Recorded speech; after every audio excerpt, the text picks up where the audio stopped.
Hi, everybody. Welcome to our webinar. This is part of our Learning at Lunch series. If you're with us here today in real time, welcome. You will notice it is not lunch. Well, maybe if you're on the Pacific Coast, it's noon.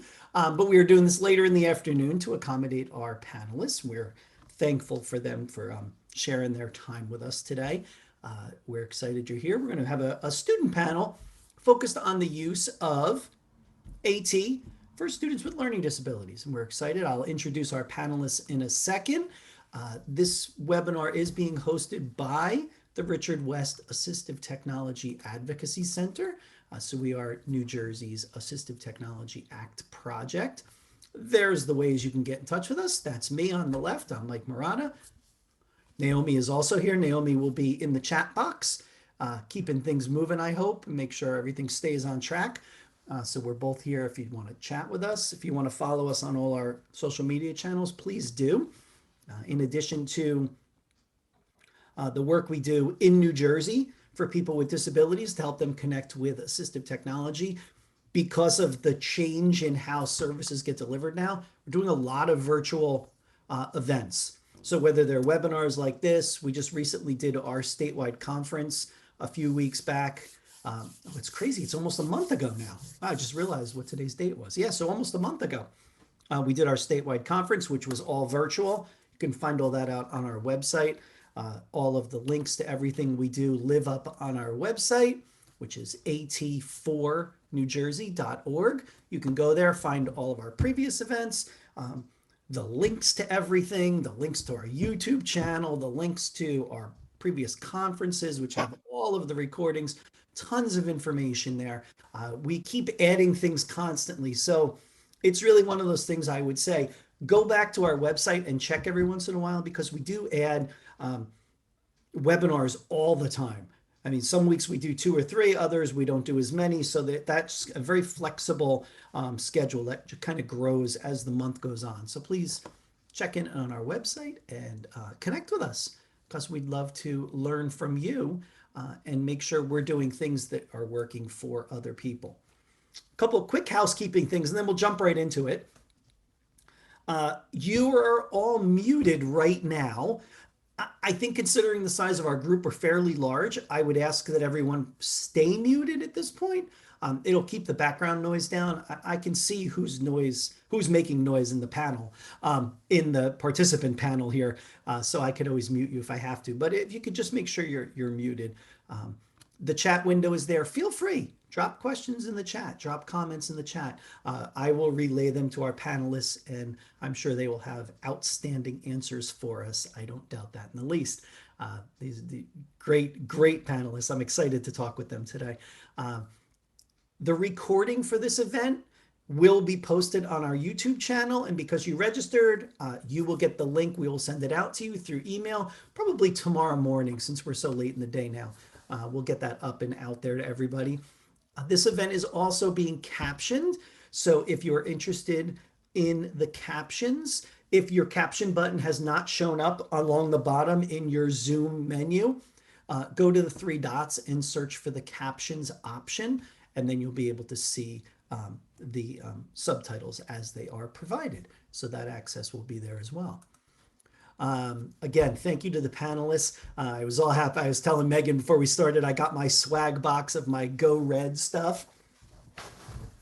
There you go.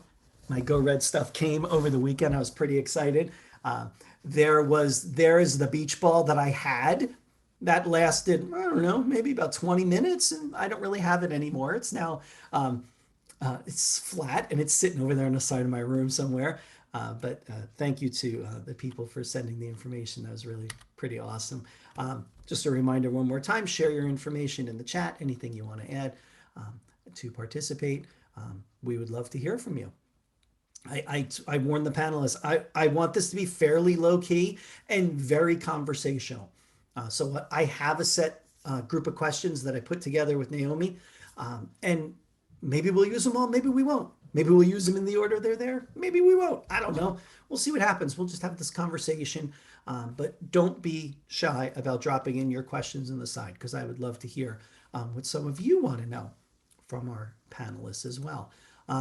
We won't go to questions yet. That would be kind of silly. I think what I'm going to do is I'm actually going to stop sharing just so that it's everybody on the screen and not the slides. That way we're kind of the bigger picture there, and then you can see everybody. Um, then everybody's got a bigger space. There we go. I'm just moving around my boxes. So how about this? Let's start with a basic kind of introduction.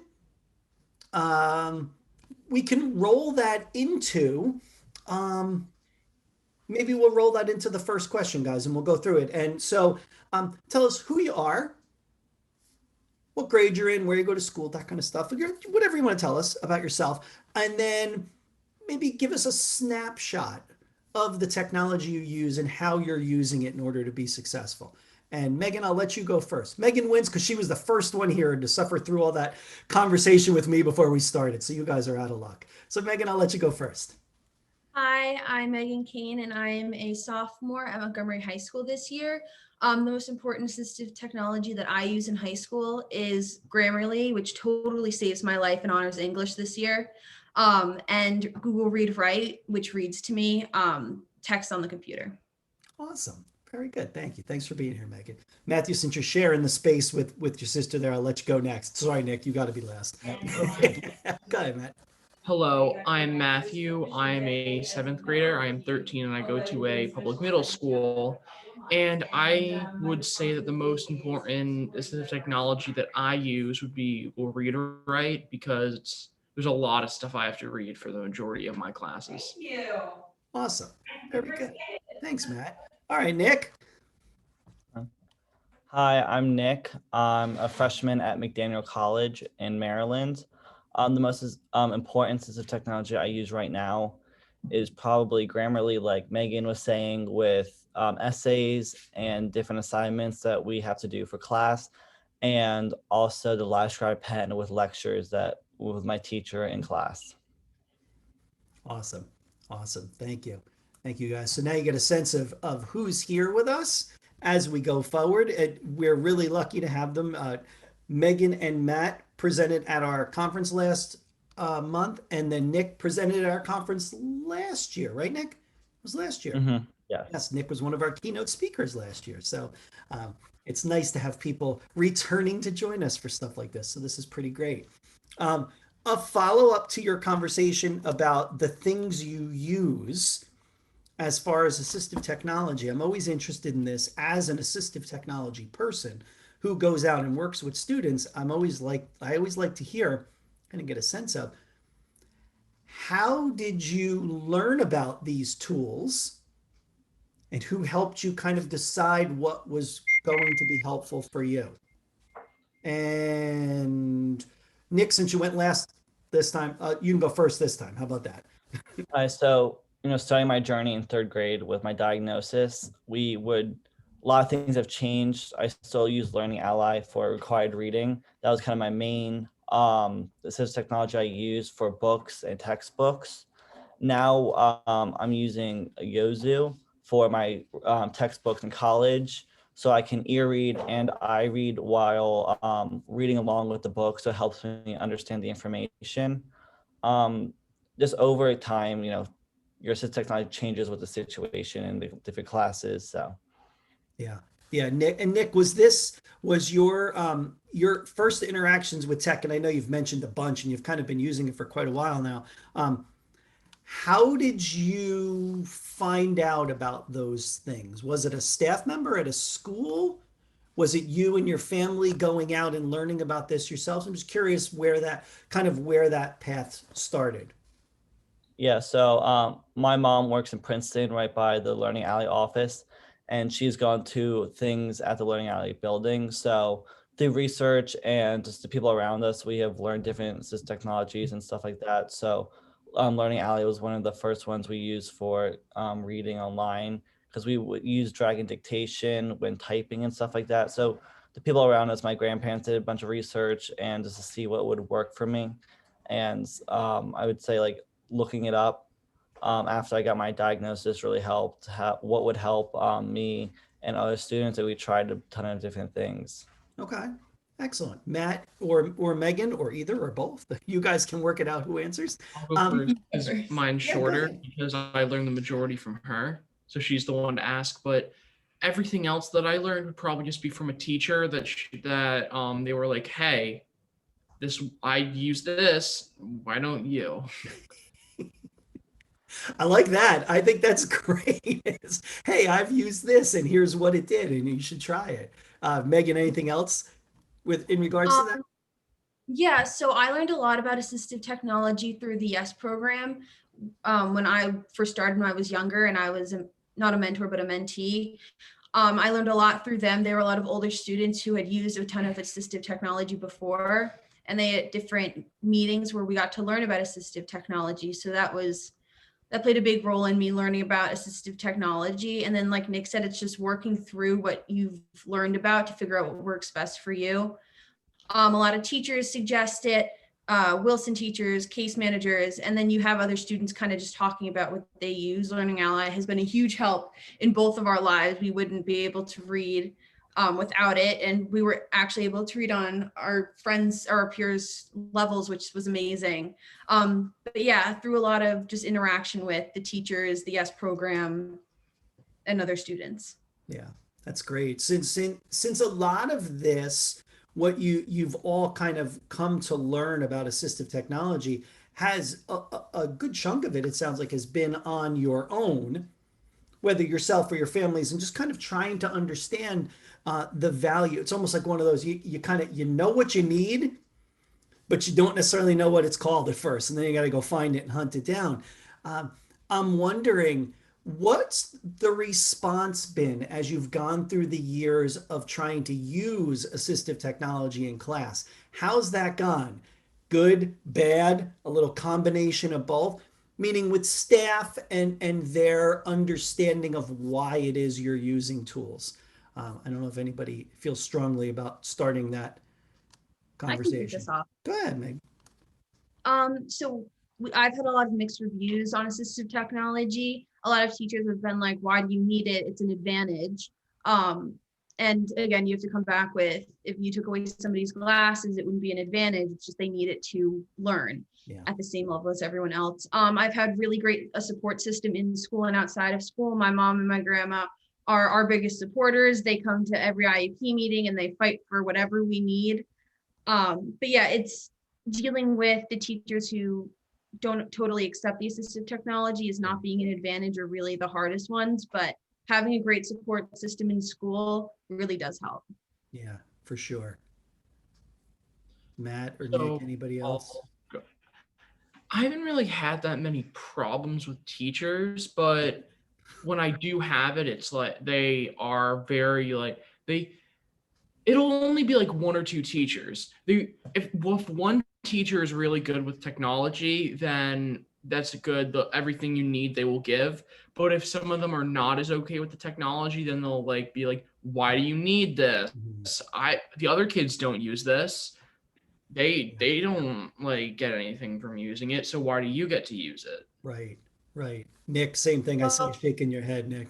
Oh, Yeah, yeah. all of my experiences have been positive. I think I've only had like one negative one, and it was just the teacher didn't understand what it was for and thought that, it was on my laptop I was reading with Learning Ally, and they saw that I had a note section open on a second page so I could write down stuff quickly.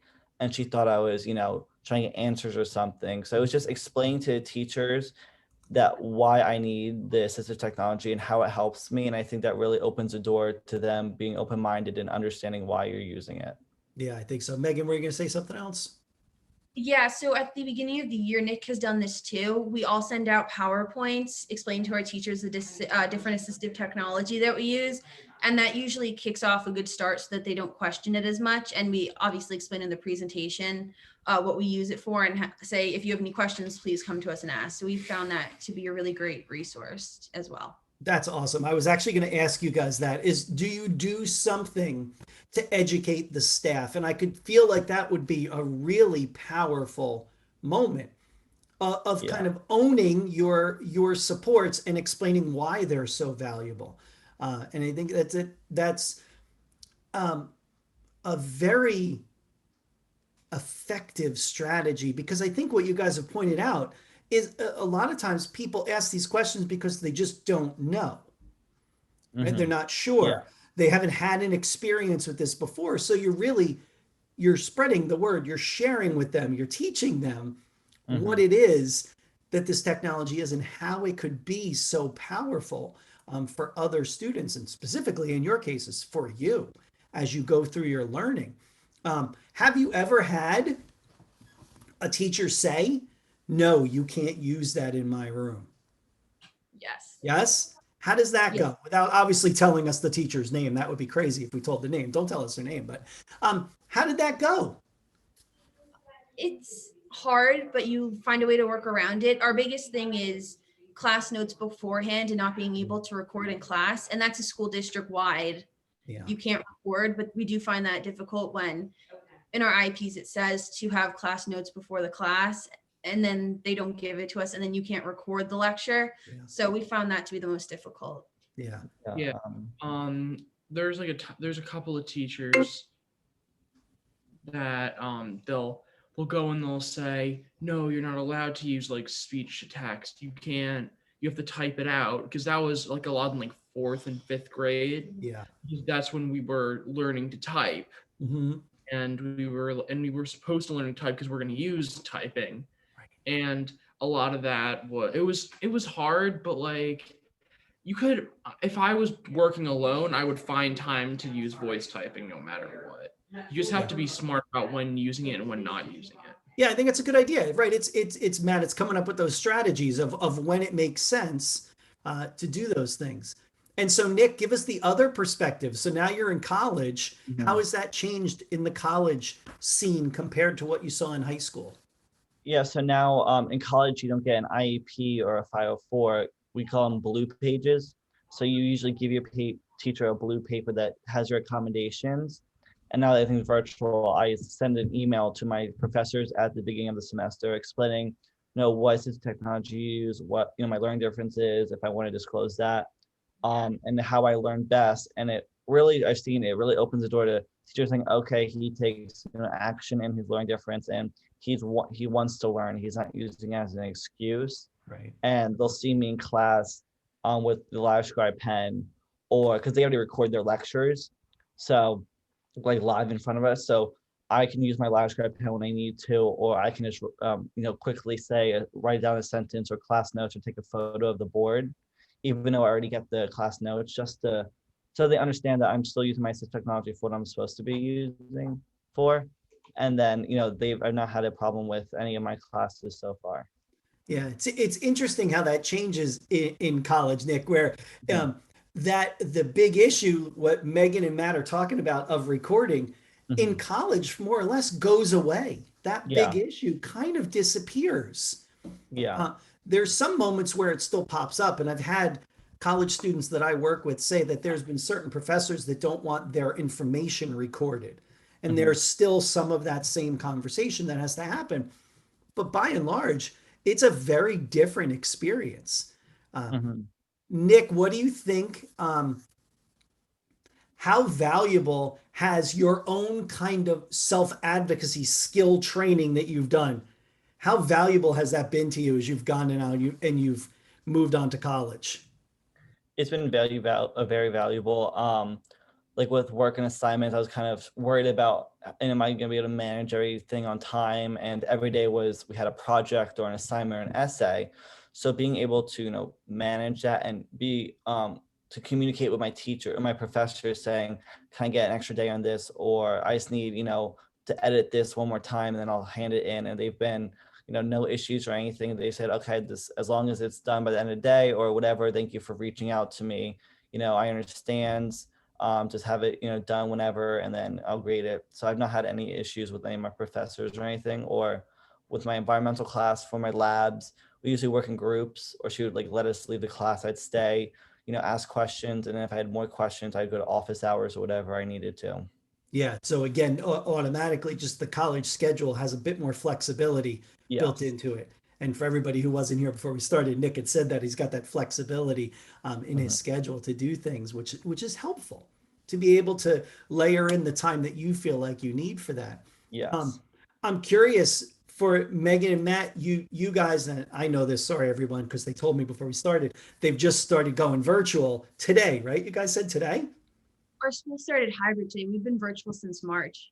How's the virtual experience been for you? Pluses and minuses. Well, it's had its ups and downs. Okay. Wi-Fi, it's been up and down. And it's I think that we're good with virtual, but the majority of our like dyslexic friends and stuff, they've had hard times, so they're all going back hybrid, but we decided to stay virtual. Where it's harder for them, we have learned to like stay with it and keep going. And it's a matter of like having a good mindset versus this is hard, I can't do this. Yeah. I need to go back to normal school. Is that what it is, Matt? You think that they were struggling with the structure of it was so different that they felt like they didn't have the supports? I see Megan shaking her head yes too. Yeah. You think that's what it was? What do you think, what skill set do you guys think you had that made that work for you somehow? You want to go first? Well, I've what my the top of my priority in school is always having a good relationship with my teacher, Mhm. because then they're willing to give me help. So a lot of that played into just being in school, where my teachers would always check up at me being like, "Hey, got everything?" And like I would get notes if I needed it, and it was that I think that was definitely a big part of succeeding in virtual. Yeah, Yeah. it's different in high school. Like Matt said, a lot of people have had big struggles from going into regular school to virtual. I think our self-advocacy that we've learned over the years has definitely helped. Emailing teachers, asking them to stay after before class to finish up tests so that I don't miss time during, like I don't miss class time when they're doing actual lessons after the tests. Right. I'm very self-disciplined because before I was identified, I felt dumb, I felt stupid, I had bad grades, and because of that I think that it's made me very organized because I want to do well. So I think that just the change has been a lot for a lot of people, and it's been hard for people to learn how to be self-disciplined when we've never really had that before because it's always been very structured in the classroom. I think that's a great point, Megan. That idea of it was every 45 minutes a bell would ring and I would go somewhere else, right? But now there's not that same kind of structure. And you're right, if somebody hadn't built those skills up, they might really be struggling even more now. So, Nick, same question to you, but then throw in the fact that now you're away from home and you've moved into a place and you have other things. And I see your roommate coming in and out, which makes Yeah. me laugh every time he comes out. What are some of the things, good and bad, that have been about, because part of your classes are virtual now too, right? Yeah. Yeah. So tell us about the good and the bad of that. One thing that really surprised me is that, usually classes are an hour and a half, but I get to class, my lab for a mental, and she said, you guys can go leave. So I would really only have 20 minutes of class and have class once a week. Yeah. So to me, I'm like, okay, I have all this free time. And same with my intro to innovation class. I can go online, so I can wake up, just go online, and then if I wanted to fall asleep. It's so crazy to think that going from a desk in a classroom and bells and class or to periods to now it's really classes once a week, and I have 6 days to myself, and I feel like I'm on vacation. So it's really structuring your time and organizing when you have to do stuff, when it's due, working with friends, having study groups, stuff like that, to stay on schedule and on track with the work that you're given. Yeah. Yeah. So let me piggyback off of that and let me pick all three of your brains. What are your organizational strategies, each of you? I know we all use different things to keep ourselves organized. What do you use? I'll let Megan go first. Megan had the most visible smile when I asked that, so I'm going to ask her first. My whole wall, unfortunately, we're downstairs. Otherwise, I would show you. So I have those like twinkly lights, and they come in rows, and each row is a different class. And each day on my wall, because I'm like in a corner, so I put up post-it notes for each class of what the homework is, what I need to get done, what dates they're due. Because in high school, you have to read a book while you're going over another book, and you have to have it read and have notes done, and it's due in like a month, Yeah. which I've never had before. So it's crazy, but it's really nice. like those post notes really helped me. So it was nice finding a way to organize myself that I haven't had before. Yeah. Before I let everybody else answer, let me just ask Megan one more thing. I'm also a post-it note fanatic, Megan. I'm with you, by the way. So I'll put that out there first. Were you a post-it note fanatic before you were doing school at home? I was a Or has this been part of the fact that you're home all the time now? Has that helped? It's interesting. I've always been what my teachers call highlighter happy, is I like to highlight everything and post-it note it and all of that, but I've never really had the organization for homework and thinking through post-it notes. And that has made my life so much easier, because flipping through like an agenda or going through classroom takes up a ton of time and it's not always accurate. Like my teachers are like, we tell you the homework, we're not going to post it again. So post notes, I wasn't before, but I totally, anybody who thinks that post notes don't work, I totally disagree with you. They are the best things ever.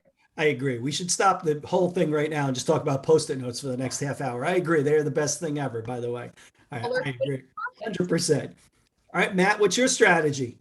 So I have alarms set for everything. I have how much time do I need to work on this homework, how much time until my next class, how much time do I have a break in between to get homework done. I really just use time for everything. If I need more time, I'll find time later for that. So I cannot be on schedule, because if I'm not, it just throws everything apart. And your teachers post everything, right? Yes, they post it. So he's still in middle school, so they still post out the homework for Yeah. each day, which is really nice. That is nice. Yeah. And that timing piece to just keep yourself on track is huge. All right, Nick, again, you're out on your own now. What are you doing to keep yourself on track? The weirdest thing, this might sound crazy, but is making friends in each class, because everyone has the same work and everyone wants to get it done. So when you're working with them and having, we'll grab dinner or lunch and just all sit around a table and do the same work, we all stay focused and on track, and we get the work done, and we can build off of each other. If someone has a question, we can all solve it together.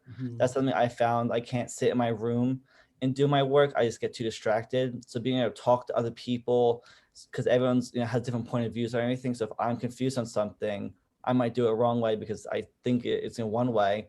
I can talk to people, text them if I need help, and we can, when we do we have quizzes for each chapter in my English class. We all sit down, we do it together, we read the chapters together, go over the notes and make sure we understand it, and then do each test together. And the teacher is since everything's really online, is if you need to look it up or use a textbook, everything's open note, which has really helped. So being with a group and talking about it and understanding it together has really helped me stay on track and, stay organized. Yeah, I could see that, Nick. It's almost like one of the bonuses of being away at school is you have tons of time in a way, and everybody's in a very similar situation. You're all kind of away for the first time and trying to kind of put these anchors in your day to give you something to tie into, which I think really makes a lot of sense. I thought it was going to be Post-its and notes and scheduling everything, because I have a calendar on my, bulletin board, and I have everything written out. But I never even thought in a million years that friends would be the answer to how I stay organized and stay on top of my work. But, if we all sit down together and do it together and have the same agenda, then it gets done a lot quicker and a lot more efficiently. Yeah, for sure. More heads are better than one, right? And Jose put in the chat, and I want to make sure he gets his say because I agree with him too. Digital post-it notes also work. And Jose, I agree. When and that's kind of what I was asking you guys. Thinking about this change in the environment for learning now. And I think, Megan, what was interesting is you're at home now, so you can set that up in your room and kind of manage it that way. It's changed kind of the dynamic of how to remember things because we're so at home. And I agree. Now I've moved back to nothing but paper post-it notes because I never leave my little desk area right now. But I know personally, I'm like Jose. When I'm out and about, I use digital post-it notes on my phone all the time to keep myself on track too. So yeah, I feel it. So Jose, I wanted you to get your shout out there. I did see it in the chat. A couple other things from the chat, and I think they're nice to kind of feed into the conversation now. Nicole asks a question.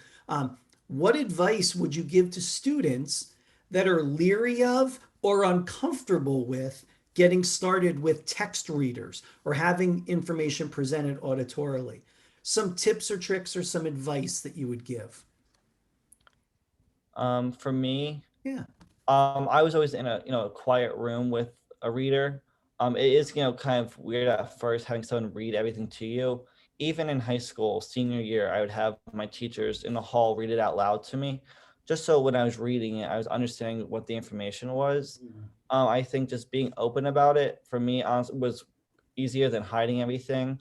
And then other students would be like, "Oh wow, I think I might need that," and they would talk to their case managers and help them. So I, would always do one with the yellow paper going into the hall with the teacher who'd Mhm. read it out for me.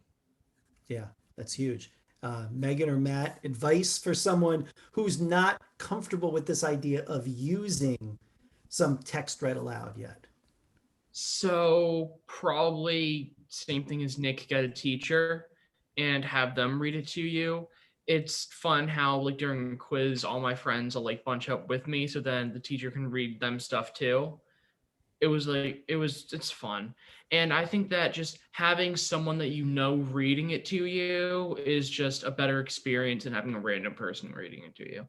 Okay, that makes sense. Megan, anything to add on that? For somebody who's kind of leery of having certain assistive technology, I think that it comes down to it's there to help you. And if you don't feel comfortable, that's okay. But really, it's just there to be an extra support. Um, the text readers aren't real people's voices all the time, like Learning Ally, which makes it a little bit harder to listen to, but it still makes it a lot faster than when I try and read. Yeah. I think also, like Matt and Nick said, just surrounding yourself with kids who also use this assistive technology kind of takes away that stigma of, oh my God, I'm not like the other kids. I'm not reading it myself. I think having a small group, I always had a group of, the kids who were always coming to the small group. We were all friends. We were all like, oh my God, like it's time to go take a test. Like it was never, there was no stigma because we all knew that we were kind of each other's support system. And I think that, again, having that small group and everything is just there to support you. Yeah, for sure. And I think it's interesting, and I'm curious what you guys think about some of the differences, because all three of you um, have used Learning Ally tools, so that you had that experience with that human read work. And I know as you were mentioning it, you guys mentioned that you're also using text to speech tools now, Read and Write for Google, and those kinds of things. Pluses and minuses of each. Where do you stand on that? Megan, you already said it. This idea of text to speech gives you quick access to things. Yeah, it I, gives you, I would almost call it like an on the fly kind of thing, right? Like, oh, I have something to read. How am I going to do that? What else? Anything else? Um, I mean, it's nice on a test because having Google Read Write, like Learning Ally, it's obviously pre-recorded and you need to go onto like a book and you have to find your place. Being able to just highlight somewhere on a web page or on a test and just have it read it to you is a little bit more, again, difficult to listen to, but it makes it a lot faster. I think that's the only thing that I would Yeah. add. Okay. So what I would say is that Learning Ally is great, and I prefer Learning Ally over like just some speech to text. But when you have to read it for a test or like a paper, and you have to highlight stuff, yes, it's nice, but it'll the majority of the time it will not read the names that you have to know correctly because it's not pre-recorded, which can be a struggle from now and then. Yeah, that makes sense, Matt. That's a good point. Nick, thoughts? Um, for me, like when we have to do, quizzes or anything online, or even if it's an article that we had to do in class, I've always you could download a quick app. I'm not sure what the name is, but or you can do a AI apps where you just take a screenshot of it and then just highlight the section you need and it reads it right out for you. I've done that for like articles and stuff like that. For tests, usually I would have a teacher read it for me. I never had, online things. We never had the attachments available for us because there's always an in-person reader. But if you do need that, I would ask for it, ask your teacher if they have it, or if it's online, maybe email your teacher and see if there's a way for that to be available. Yeah, it's interesting. And you guys, I'm happy to hear as you guys talk about different kinds of tech, um, this idea, because I always like to remind people that it's not an either or. It's not I only use this and I never use that. I think it's all situational, and it depends on what's happening at that moment, what we use and how we go go forward and use those different tools. Let me give you one other, I want to piggyback on this conversation too. We're talking a lot about tools for school, which is great. That's super important. What tech do you use in the community to provide support and let you be more independent? And so, Matt, you go first. I haven't let you go first once yet, Matt. Go ahead, you go first. I'll go first then. Okay. So what I would say is that I use a lot of things like I will use maps instead of like actually using real maps. I I know it sounds weird, but in the community to find a way where I'm going, I won't exactly use Google Maps. Mhm. I'll just try and have my friends do it for me, or if I'm all alone. It does sound weird, but I do use Pokemon Go to find my way. It's fun to do We're in a that. no judgment zone here, Matt. It's fine. It's technology's technology. Yeah, and I don't really use technology. I more use like the people around me. Like I don't know. I'm being totally honest. Can't tell which way is right, which way is left. So I'll have someone just tell them for me. Yeah. So Okay. yeah, because I like to surround myself with a lot of friends. So I always have that resource with me. I like that. That's a good plan. Meg, what do you think? Grammarly, like I said before, saves my life constantly. Tests outside, even just my texting. My mom or somebody will come over when I'm texting my friends who are also dyslexic, and the conversation doesn't make sense to anybody else because everything's totally misspelled, but to us, we can like read it. So I think just Grammarly texting friends who aren't dyslexic when they're like, "What are you talking about?" I'm like, "I don't know how to spell it." Just really helps. Yeah, it's perfect. And Nick, you get. I'll ask you first, and then I have one question that I think, Nick, you're the only one old enough to answer at this point, but I'll let you answer first. Do you use things in the community to help you be more independent? Yeah, like for what Megan was saying for text, I just use a lot of emojis when there's like big words I can't spell, or I'll just try to say it to the Yeah. microphone into my phone. When driving around, GPS in my car is so amazing. I don't get really mixed up with left and rights anymore. I never had an issue with that, which was, I always had a watch on, so I guess that helped. Directions have always been, bad directions. I know where I am and know how to get back, but I don't know like, street names or anything. Right. Um, in life, like when ordering food, I always look for the pictures. Whatever looked good, I'd order. Or I knew like I had my like, tacos, pizza, pasta, and like, you know, nachos. Those are the go-to if I couldn't I find think anything. those are the four main food groups I think you just mentioned. Yeah. That's perfect. Okay. Yeah. So like picking up like little tricks along the way.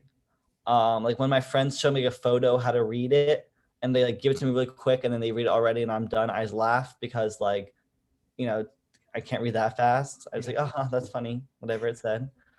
Um, I use like for articles or anything, I use like AI apps. So I just take a screenshot of it and then I highlight it and then it'll just read it out loud to me with like for environmental with bigger words, and stuff like that. Um, yeah, just figuring out, what would help you and if you come, with it's a problem or something like just how to work around it. Yeah, and it's interesting. And so the question, Nick, that Lori asked in the chat, and I realized you were probably the only one that could answer it right Mhm. now. She asked, has anyone tried using a reading app on your phone to help take the driver's exam at a DMV? Um, the readers app for the Like DM. any kind of reading app on your phone, like some kind of mobile app to Yeah, support. so when we did like the class in school, the teacher would read it out loud, and then one of the Yes ambassadors actually had one of the books highlighted with everything, so we kind of passed that around to each person as they got their driver's test. Good I do strategy. think it is online. You probably can download it in a PDF. I never had to do that, but you could definitely look it up, just the newest edition, and it's probably online with the pictures and everything. I didn't even think of that when I was taking it because we had such a structured class with it. But Yeah. yeah, I think anything these days, any book, you can really look it up and find a PDF or some, college or some place has an article about it or whatever, a summary. That has come in handy a lot. Yeah. I've used that for textbooks, like because the textbooks in college are crazy expensive. So I download it on my app, or if I couldn't find that one that they had or needed the edition they had, I just look up the PDF and that would be completely fine because I can copy and paste it into notes or into my AI app and then just read it from there. Excellent. That makes perfect sense. Yeah, for sure. Lisa asked, it's a bit of a shift now. We were talking a lot about tools for reading. So Lisa's question is about, do any of you use AT to help you with the different stages of writing and all the writing that you have to do? And you know, Matt mentioned voice typing or using dictation already, and Nick, you mentioned it as well. Any other things that you guys use for writing supports? And we can let Megan talk about Grammarly again if we want. We can do that. If she'll be willing to talk about that. So, what else do you guys use? Anybody feel super interested in writing and you want to talk about it? You know, from text or yeah, speech to text, you know, writing down what you need to say, and then going from text to speech to have it hear, you know, what you said back to you so you can understand, hear what you need to edit or whatever is great. There's many apps where, you know, I for directions, I always have them read over to me so I understand what's going on. Um, can't really think of any other things. If Megan or Matt have anything to build off of that. Yeah, the read write, having it read to you, being able to voice type it, and Grammarly are my three main ones that I use during writing. Yeah, I think you guys, it's really powerful. And I just like reminding you about Grammarly again, Megan. I think it's awesome. I think it's really great when you find a tool that is so perfect for what you need. And that's what makes me smile when I hear you talk about Grammarly. It makes me happy. And it's so interesting, and you guys have mentioned it. This idea of layering your tools together to get the benefit of it is so important. And sometimes things that people forget is that, yeah, I can use my voice to type, but then don't forget about using the computer to read back what I wrote and make sure it's accurate. And so using this kind of tool, these tools to support you in all this process is huge. So yeah, really good points. Matt, anything to add about writing tools beyond dictation?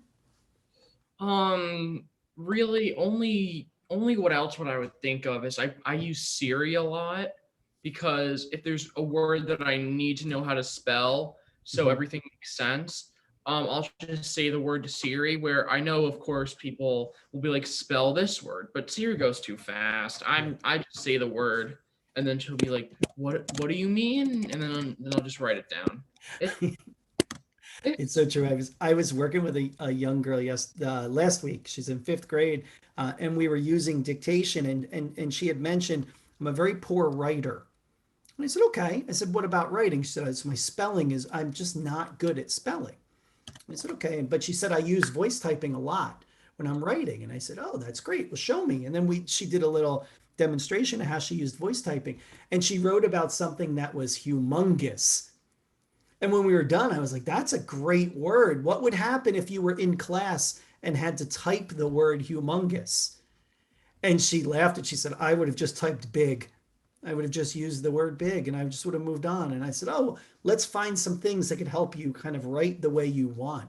And kind of like what you said before, Matt, her strategy was to find those moments that she could use dictation, even if it was almost kind of secretive at times, just to do something real fast to be able to put that dictation down to get those words is so important. Lisa asks, what about taking notes as you're reading a textbook or in class? So Nick, you mentioned you use the Live Scribe. Other strategies that you guys use for note taking? I know, Megan, you mentioned that you guys should get notes beforehand, which help. What about notes you want to take within the class while that's happening? So, a lot of things that we do is that recently we were not allowed to use in fifth and sixth grade.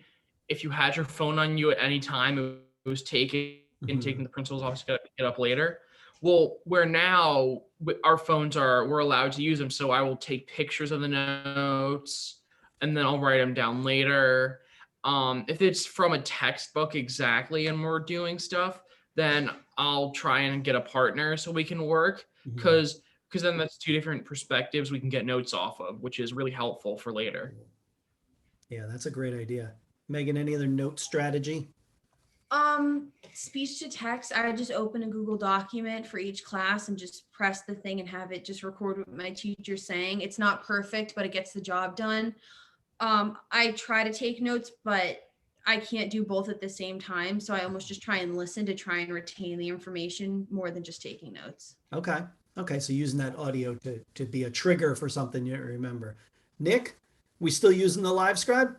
Yes, I have it right here with Oh, me. I didn't know you were going to actually have it. That's Yes, great. I have my live scribe with me and my notes. I also have my scan marker when I have textbooks. I need to highlight stuff instead of writing everything down. Have that right on my phone. It transfers everything from the book to my phone through the pen.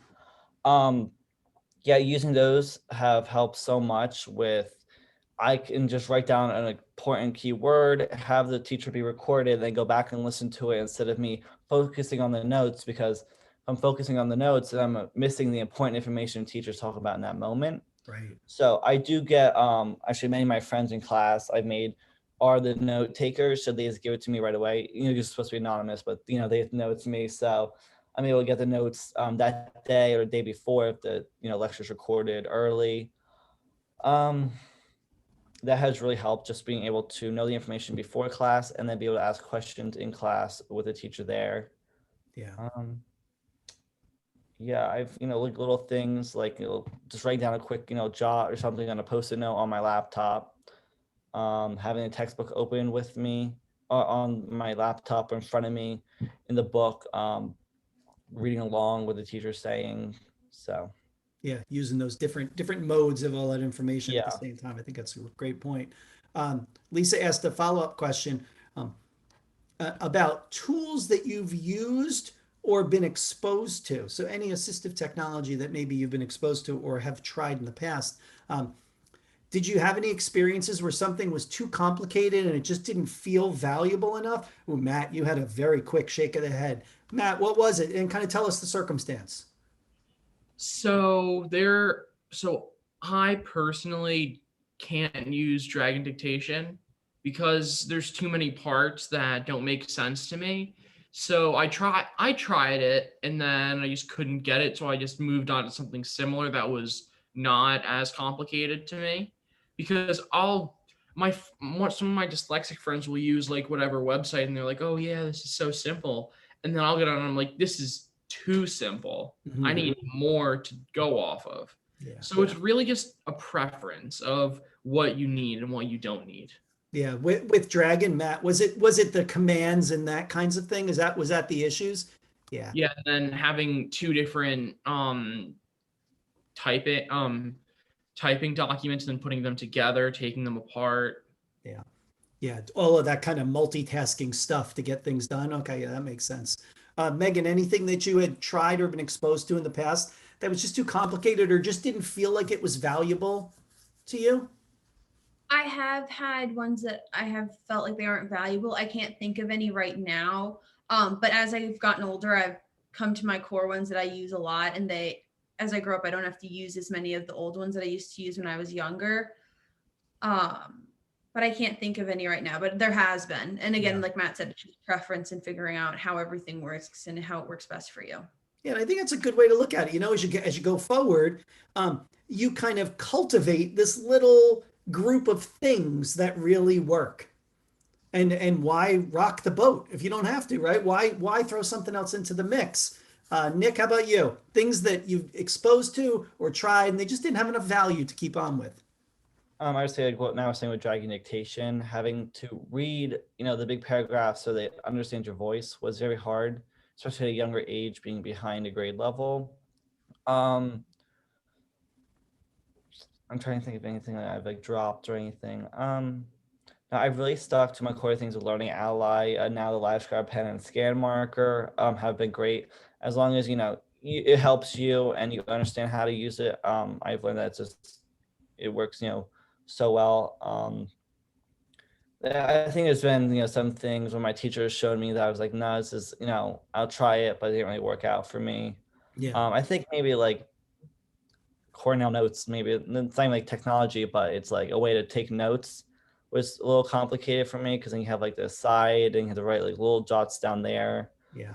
That kind of was replaced by the Live Scribe pen. I would say that's probably it. I can't really think of anything because I probably didn't use it for that long. Yeah, and that's a really good point. I mean, those things that drop away, they drop away pretty quick, right? And then what do? We Mhm. forget about them. It's like, all right, well, it Yeah. didn't work. We push that off. Nick, give your scanning pen a plug there. What are you using? What's it called? So the scan marker, the way it works is you hold it down.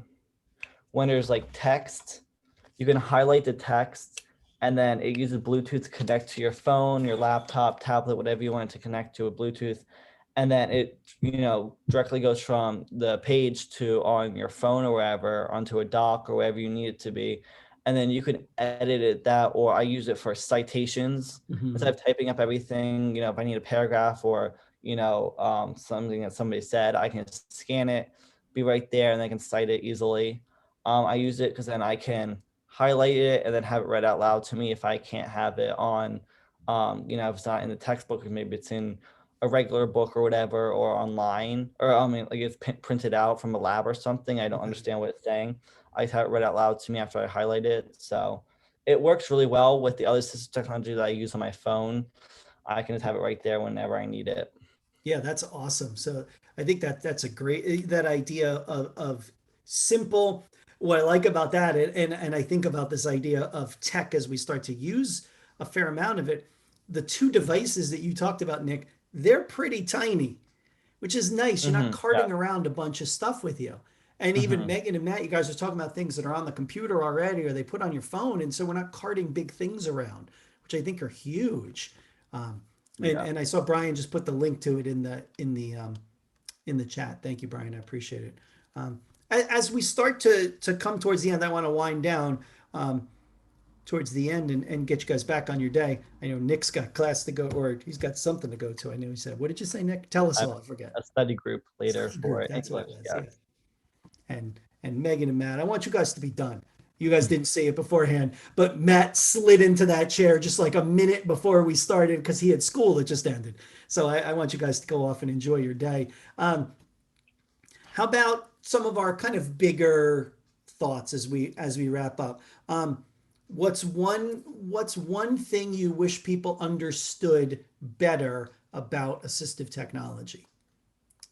Um, go ahead, Nick. You already started talking. Go ahead. Assistive technology that we use isn't to give us an unfair advantage, give us answers, let us cheat on anything. It's to help us level the playing ground because we're already starting with a disadvantage. Like with the live scribe pen, I can't listen to the teacher and write down notes at the same time. I can only do one at a time. So if I'm just writing down notes, I'm missing the information the teacher's saying in the moment. So the live scribe pen doesn't magically give me all the answers to the tests and exams. It just allows me to get the information that everybody else in the class is getting at the same time and being able to study the same information the students are learning. So it Awesome. helps me, still understand the information that's going on in class and still, stay with the group and what's going on. Yeah, that's awesome. Thank you. Megan, one thing you wish people understood better about assistive technology. I think Nick totally sums it up that it's not an advantage. It's just how we learn best and it helps us. So we're even with our peers. I also wanted to take a second to thank all you guys for being here. This means a lot, probably for your students or your kids. I think this is really great. But yeah, I think it's just, it levels the playing field. It's not an advantage. It's what we use to help us. Yeah. Matt, anything to add to those sentiments? Yes, I have something to add. Good. So, something that I would want teachers to understand is that if they give us technology, that it's not always going to work for us. And some assistive technology will work one day and then won't work the next. It's not something that would happen like overnight that we would get used to it. It's something that we need to just learn how to use and then use to our advantage. Mhm. Awesome. I think that is the spot we should end, guys. I think that was perfect. I think just sums it up really nicely about the power of technology, how it can provide people with independence as they go forward. I want to take a minute and say thank you to all three of you. You guys are awesome. This Thank was you a for having lot us. of fun. And I told you we wouldn't get to three-quarters of the things I wrote down, and I knew we would just have a great conversation. I think it was awesome. I'm so happy. I appreciate everybody adding their questions in the chat and participating. And for Megan, I saw you typing in the chat as well. Thank you. We will put this recording up on our website. We'll have it available for other people to see. And maybe we'll check in with you guys in a couple months and we'll do this again. How Yep, about that? absolutely. Love it. All right, it's a deal. It's a date. We'll figure it out as we go forward. All right, thank you guys. Be well. I appreciate your time today, and I hope to see all of you guys soon. Thank you. Thank you so Thank you. much. All right, thanks, guys.